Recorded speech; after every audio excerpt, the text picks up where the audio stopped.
Hey guys, I'm back. It's Brian Narratives, and I've got some crazy stories. Be sure to comment, and if you haven't yet, like and follow this page because we need your help. About a year and a half ago, I'm a 32-year-old female, by the way. I caught my fiance, his name's Lee, he's 32, cheating on me with my younger sister, Kim. She's 30, and there was only 5 weeks left until our wedding. Yeah.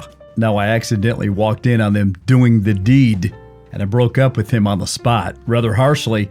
Kim and Lee didn't show remorse and told me that their affair had been going on for almost 7 months. Then, they told me that their souls had connected, so I asked them why our souls hadn't connected, despite our relationship being a decade old. Turns out, I was money-minded and too career-focused, is what he said. With great convincing tears and tantrums, they had their wedding at the same place with the same theme that I had planned. None of our relatives knew what had happened. I went no contact for a year with my family after this incident. Now, 6 months ago, my parents and I reached out to each other and I began talking to them. They literally begged for forgiveness on my sister's behalf. I told them that it was okay and I forgave them. Now, this brings us to 2 weeks ago. My parents had called me over for lunch and told me that Kim and Lee wouldn't be there. Yes, Lee and Kim stay with my parents. Now, when I arrived, I was shocked to see an infant in Kim's arms. Now, I stomped into their house angrily, but didn't say anything. The lunch ended, and I was seething.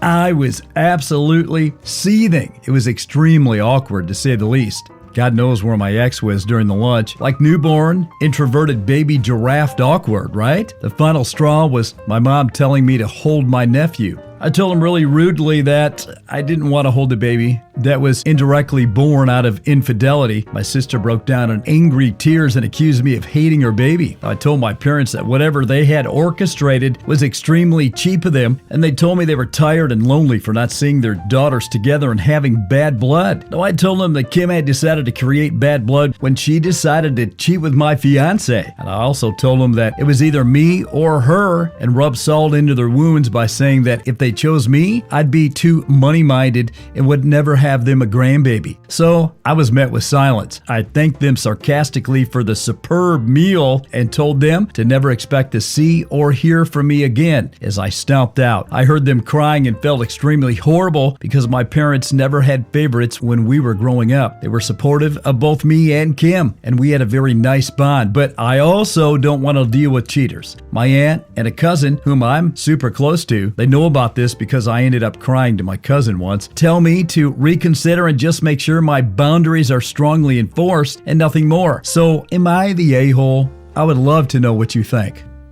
This next story up, I am a 35-year-old female and my husband, he's 35, he's a male. We've been together now for about 7 years and we've been married for 4 of those 7.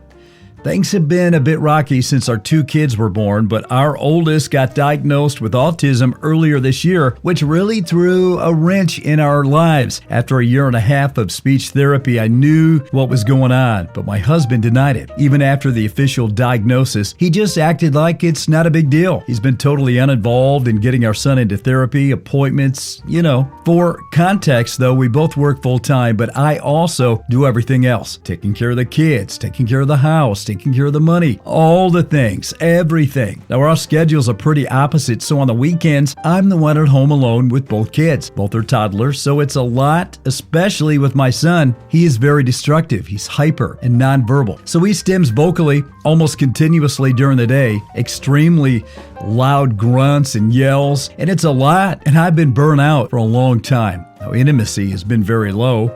I don't initiate because I'm constantly touched from the kids in addition to being hit, kicked, jumped on from my oldest.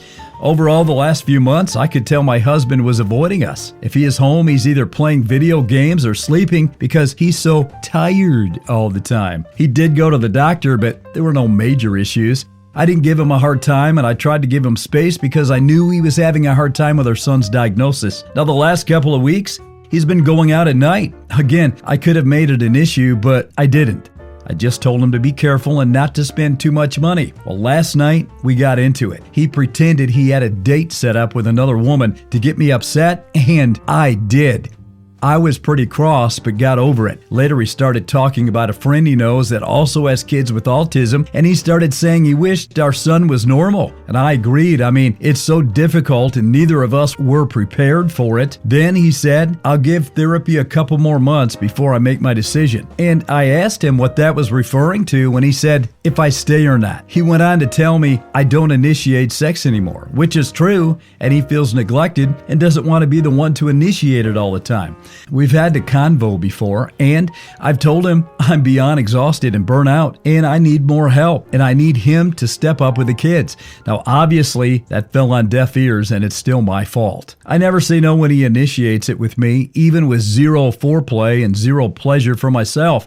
I honestly never thought he would throw in the towel so soon. To be honest, I'm disappointed. He can't accept who our son is? I guess it's partly my fault, but I even told him I don't feel like a person anymore. I just feel like a caretaker. My whole life is so consumed with doing things for other people, I don't have anything left in the tank. I don't feel good. I've been lonely for almost 2 years, being the only one that took charge to get our son help. Nagging doctors, fighting to get spots on waiting lists, trying to get him to communicate. He won't do couples therapy, so there's no point for me bringing it up. Even if I try to be more sexy, will it ever matter since he told me he's halfway out the door anyway because he wants a normal son? He's made other comments about having kids with someone else, so maybe that's what he really wants. I just never thought he would turn on his family like this. I'm not that old, but I know what it's like for single moms, so I guess my hopes of a relationship to grow old with are pretty much over if this doesn't work out since I have a high needs kid. What do you guys think? What should I do?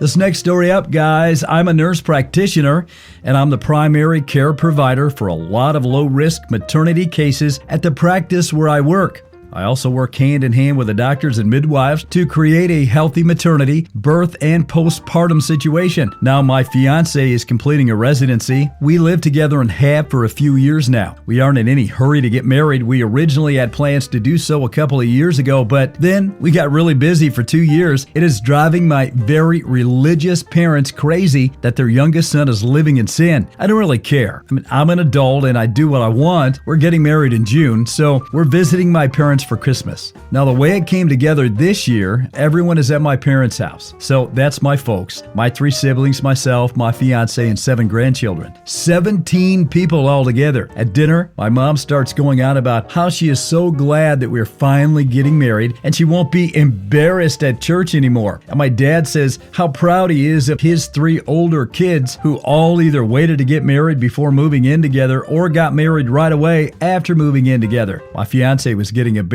and I was getting mad over this stupid argument. We have this too many times, and my family dinner was the last straw. I've asked them repeatedly to just accept that they cannot control how I live my life. I refuse to stay with them when I visit, even if I come alone. Hotels are just easier. So I started talking about a premature baby I'd been reading about. It was almost 3 months premature and weighed about 1.6 pounds. It was super strong and healthy for being born so little, and in the NICU, had high hopes for the baby doing well. My mom and dad both got deer in the headlight looks on their faces.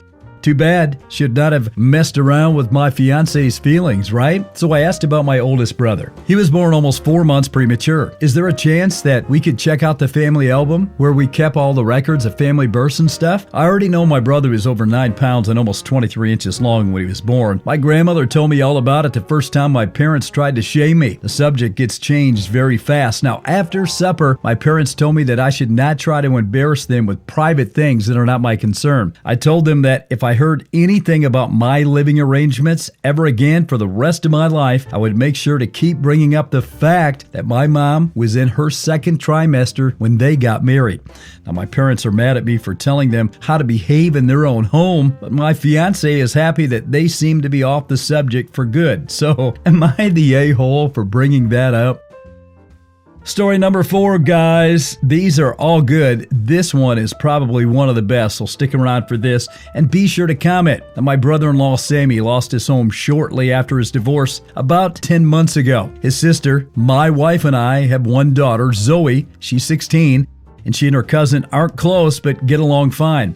Olivia and Sloan have no respect for Zoe's privacy. Absolutely none. They used to walk into her room and take everything they can get their hands on. Makeup, phone accessories, clothes, school laptop, everything. Zoe complained a lot, and I've already asked the girls to respect Zoe's privacy and stop taking her things. Now, my wife and Sammy saw no issue with this. After all, they're girls and it's typical teenage girl behavior. I completely disagreed. Last straw was when Zoe brought a $60 MAC makeup kit that looks like a paint set that she saved up for over a month, and one of the girls, Sloan, took it without permission and ruined it by mixing shades together while using it. I don't know much about makeup, but that's what Zoe said when she found the kit on her bed and was crying. I told my wife and she said she'd ask Sloan to apologize, but I got Zoe a lock after I found she was moving valuable belongings out of the house because of this incident. Sammy and his daughter saw the lock and weren't happy, and the girls were extremely upset. Sammy asked about it, and I straight up told him. He said, "My daughters aren't thieves. It's normal that girls at the same age borrow each other's stuff." He said Zoe could easily get another makeup kit for $15 from Walmart and shouldn't have even bought those expensive adult makeup kits in the first place. Suggests that my wife take care of this deficit in Zoe's personality, trying to appear older than she really is.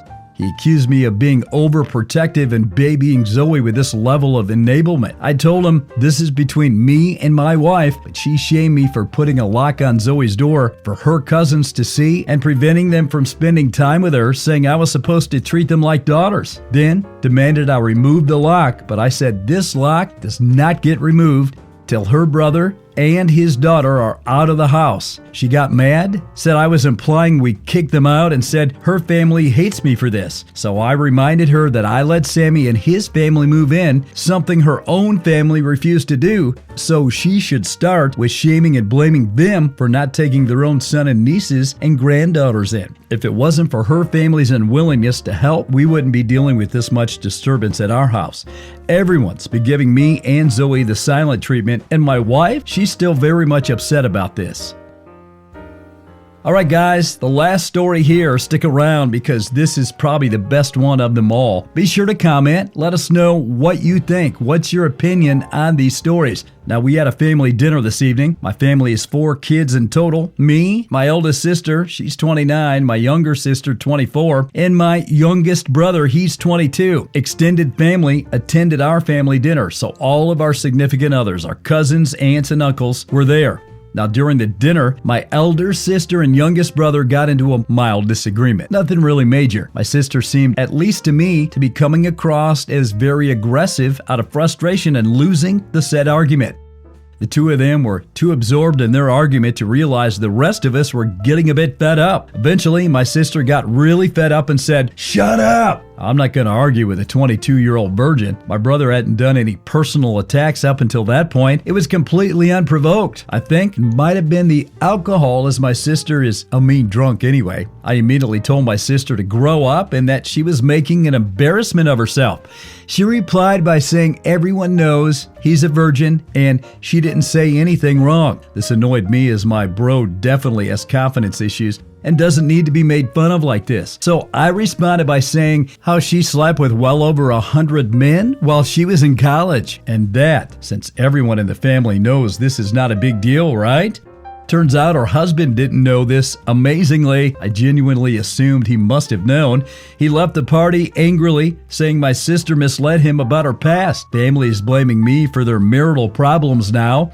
I refused to accept that I did anything wrong. My sister bullied my brother in front of everyone. All I did was give her a little taste of her own medicine. What do you think? Did I do something wrong here?